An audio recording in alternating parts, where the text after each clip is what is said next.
AI is only as fair as the data it's trained on, and that can be a problem. Early facial recognition systems misidentified women and minorities.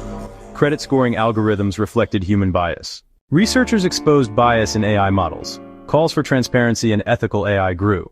AI impacts hiring, policing, healthcare. Biased systems can cause real harm. AI is like a mirror. If society has flaws, the mirror reflects them back. Push for regulation, fairness audits, and diverse data sets. AI bias is not a bug, it's a reflection. Fixing it means fixing the way we build and train AI.